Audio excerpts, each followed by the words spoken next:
Hola, soy Ernesto.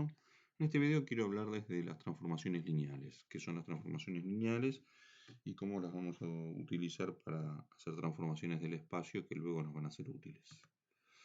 Una transformación lineal es una función f que va de Rn, o sea, de algún espacio vectorial sobre R, a otro espacio vectorial sobre R, Rm, que cumple lo siguiente.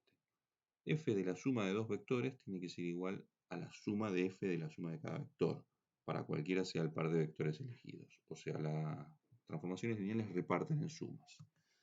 También otra característica que tienen es que f de un número real por un vector tiene que ser igual al número real por f de ese vector.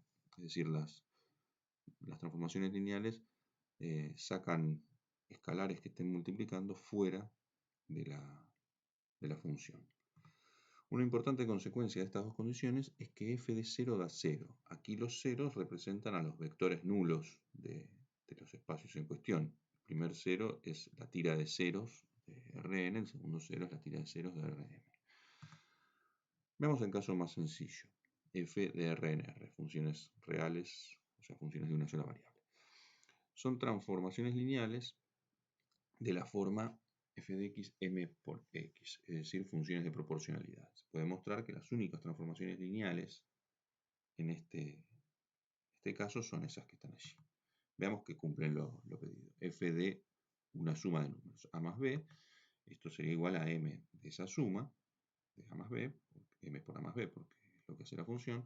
Esto podemos distribuirlo, y m por a es f de a, m por b es f de b. Vemos que efectivamente reparten sumas. Veamos f de k por algún número. Esto es igual a m por k por c. Por propiedad asociativa podemos asociar esto de otra manera. Eso es igual a k por f de c, es decir que el número que está multiplicando k puede salir fuera de la función. Así que vemos que se cumplen las dos propiedades de las transformaciones lineales, así que en efecto eso es una transformación lineal. Veamos esto, la función lineal 3x más 5, ¿es una transformación lineal? Veamos que no, que eso no es una transformación lineal. Veámoslo con generalidad. F de a más b es 3 por a más b más 5. Distribuimos esos 3a más 3b más 5. F de a más f de b es 3a más 5 más 3b más 5.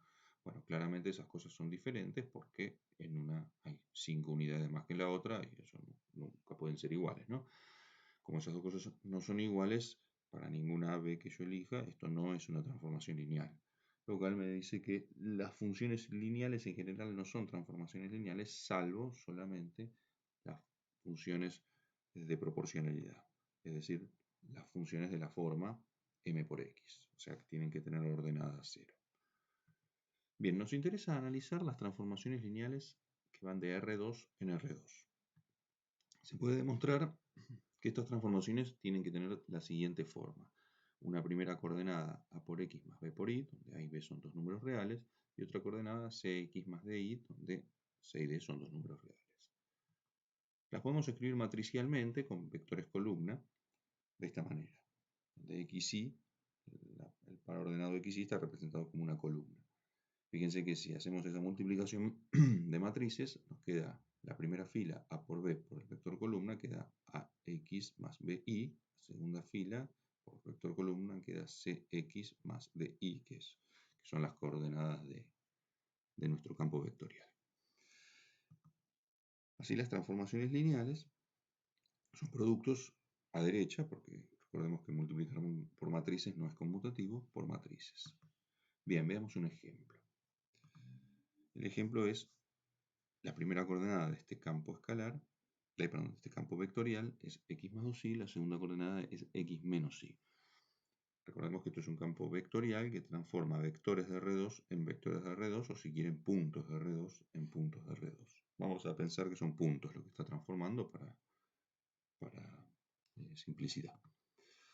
Podemos escribirla matricialmente de esta manera, la transformación. Veamos cómo opera esta transformación.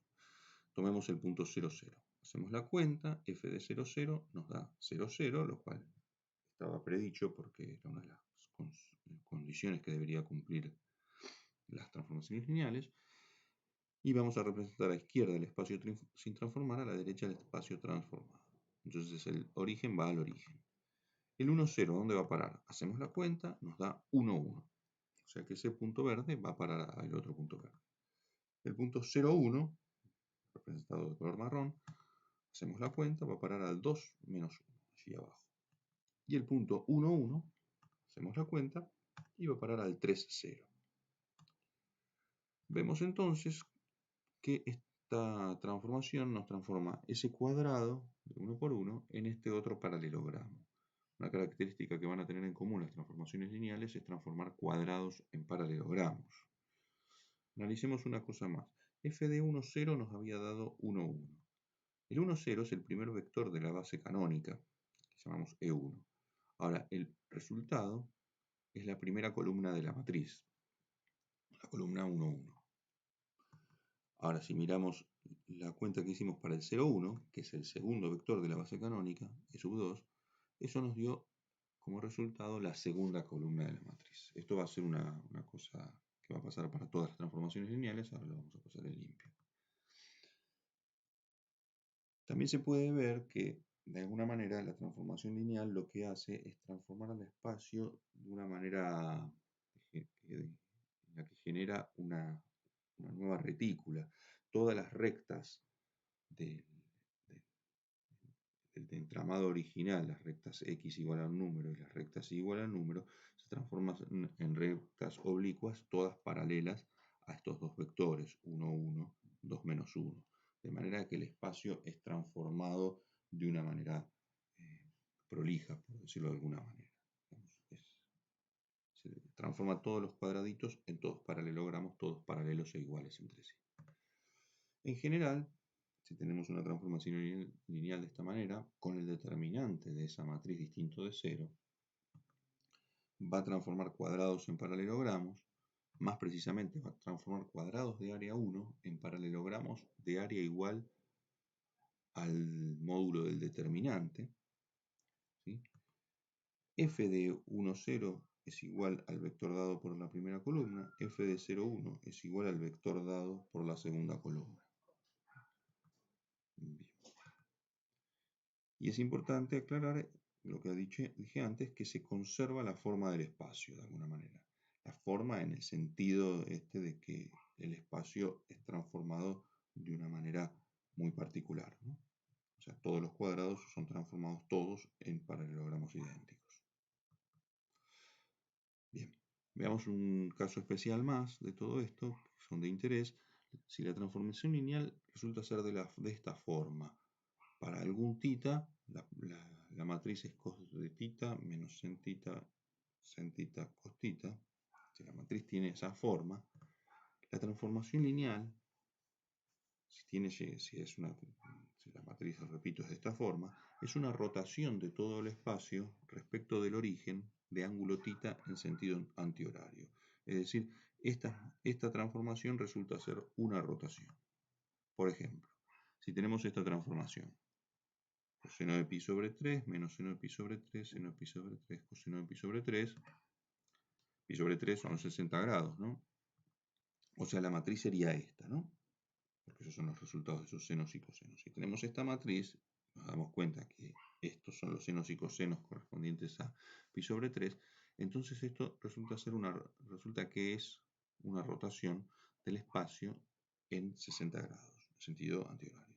O sea que la transformación va a transformar de esta manera el espacio. Rota todo el espacio 60 grados.